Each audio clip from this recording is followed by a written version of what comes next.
मनोज तिवारी कुछ कह रहे हैं, सुना देते हैं। आदिवासी समाज के लिए बहुत जरूरी है, लेकिन वो उसको पास नहीं होने देना चाह रहे हैं। मुझे लगता है कि सरकार को निर्णय लेना चाहिए कि चाहे अब जो भी हो, इनके हंगामे को इग्नोर करते हुए हमें अपने बिल पास कराने चाहिए। हम सब इसके समर्थन में हम चाहते हैं हमेशा। और दूसरी बात कि ये नाम रख लेने से I.N.D.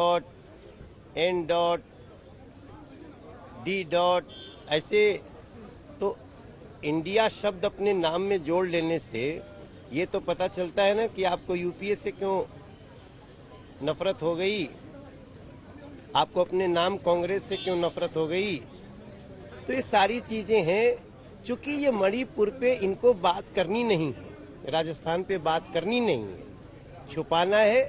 और हम देखते हैं इसको हम कैसे हैंडल करते हैं। संजय सिंह जो है उनको लगातार प्रोटेस्ट, कल रात से लगातार प्रोटेस्ट पर बैठे हुए हैं, क्या कहेंगे इस विषय पर? और भी उनके साथ अन्य भी ऑपोजिशन जो है वो भी एकजुट हो रहा है, नाराजगी जाहिर कर रहे हैं, क्या कहेंगे?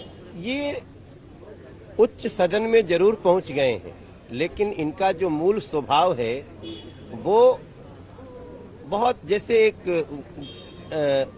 सड़क के जो लफंगे होते हैं इस तरह का व्यवहार है।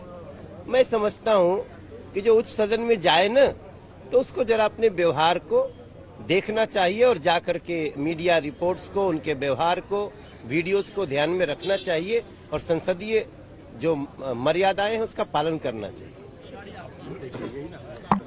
हमारे संवाददाता हिमांशु मिश्रा हमारे साथ बने। हिमांशु, सवाल ये है कि बीजेपी संसदीय दल की इस बैठक में क्या इंडिया 24 पर ही फोकस हुआ या कुछ चर्चा हुई कि संसद की कार्यवाही कैसे चले, क्या करें हम आगे? देखिए, बिल्कुल प्रधानमंत्री नरेंद्र मोदी की तरफ से तो विपक्ष पे निशाना साधा ही गया है। साथ ही साथ प्रधानमंत्री नरेंद्र मोदी ने यह भी कहा कि पूरा विपक्ष जो है वो मिलकर सदन की कार्यवाही को नहीं चलने दे रहा है, ये दुर्भाग्यपूर्ण है।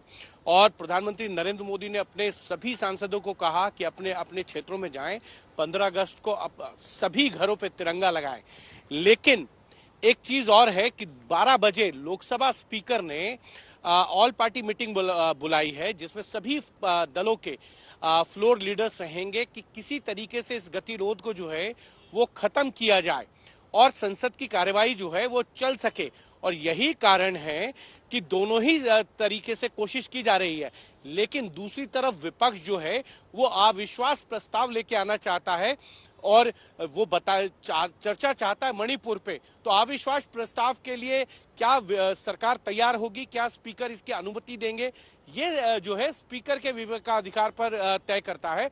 लेकिन इतना जरूर है, गतिरोध को खत्म करने की कोशिश सरकार की तरफ से भी हो रही है, स्पीकर भी कर रहे हैं। आप देखते हैं 12 बजे क्या नतीजा निकलेगा, क्योंकि सभी दलों के जो फ्लोर लीडर्स हैं, यानी संसदीय दल के जो नेता हैं, वो इस मीटिंग में आएंगे। क्या मांग रखेंगे, क्या वो अभी भी इस बात को लेकर अड़े हुए हैं कि प्रधानमंत्री नरेंद्र मोदी जो हैं वो मणिपुर पे सदन के अंदर जो है अपना वक्तव्य दें और उसके बाद चर्चा शुरू हो। लेकिन इतना जरूर है, सरकार नहीं चाहती है कि प्रधानमंत्री सर्वदलीय बैठक हुई है, बंद कमरे में मीटिंग हो रही है, सर्वदलीय बैठक हो रही है, एक आम सहमति बनाने की कोशिश हो रही है कि सत्र को चलने दीजिए, लेकिन बावजूद इसके उसका कोई समाधान निकलता नहीं है, हंगामा ही होता है। देखिए, समाधान इसलिए भी नहीं निकलता है क्योंकि विपक्ष एक चीज बहुत अच्छी तरीके से जानता है कि मणिपुर की को लेकर ही सरकार को घेरा जा सकता है और इसीलिए उन्होंने टारगेट किया है कि मणिपुर पर जो है वो सरकार को घेरा जाए।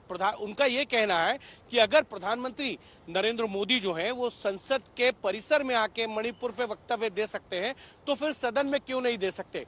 और चर्चा जो है वो रूलों के अनुकूल होनी चाहिए, जो विपक्ष मांग कर रहा है। ये ना हो कि सरकार जिस रूल के तहत चाहती है, मैंने आपको पहले भी बताया, सरकार 193 के तहत लोकसभा में चर्चा चाहती है, लेकिन विपक्ष चाहता है कि 184 के तहत चर्चा हो जाए, जिसमें मंत्री का वक्तव्य भी आ जाए, जवाब भी हो जाए और साथ ही साथ अगर विपक्ष चाहे तो उस पर डिवीजन हो जाए। और राज्य इतने इम्पोर्टेंट मुद्दे थे, ये सिर्फ डाइवर्ट कर रहे हैं। 4 लाइन बोला तो ये भी बोल देते ना कि हम चर्चा चाहते हैं लेकिन 267 और एडजॉर्नमेंट मोशन में नहीं चाहते हैं। यह भी अमित शाह जी को कहना चाहिए था कि हम इसको अति संवेदनशील और अति अर्जेंट मैटर नहीं मानते हैं, क्योंकि एडजॉर्नमेंट मोशन में डिस्कशन नहीं लेना इट मीन्स कि सरकार इसको अति संवेदनशील और अर्जेंट मैटर नहीं मानती है। कांग्रेस सांसद रंजीत रंजन को आपने सुना, वो भी हमलावर हैं। एक बार फिर से हिमांशु का रुख कर लेते हैं। हिमांशु, अब सवाल यह है, प्रश्न यह है कि आगे होगा क्या, क्योंकि विपक्ष तो यही कह रहा है कि अगर आप संसद परिसर में आ जाते हैं, मणिपुर पर बोल देते। मैंने एक मंत्री के रूप में देखा, संसदीय कार्य मंत्री के रूप में, कि सरकार को पहल करनी पड़ती।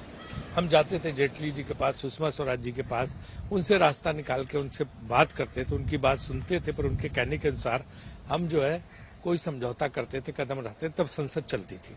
यहाँ वो कोई प्रक्रिया नहीं हो रही। तो मेरा यही अनुरोध है कि मणिपुर के मामले में प्रतिष्ठा का विषय नहीं बनाना चाहिए और हमें जो है संसद को सुचारू रूप से चलाने के लिए पहल करनी चाहिए सरकार को और विपक्ष से बात करके रास्ता निकालना चाहिए। चेयरमैन ने साफ साफ कहा है कि हम एक्शन लेने से हेजिटेट नहीं करें। वो अलग चीज है, वो बातचीत के जरिए सब कुछ सुलझ सकता है। अगर चेयरमैन ने कोई बात कही है तो सरकार को पहले के चेयरमैन और विपक्ष के साथ भी बातचीत करानी चाहिए।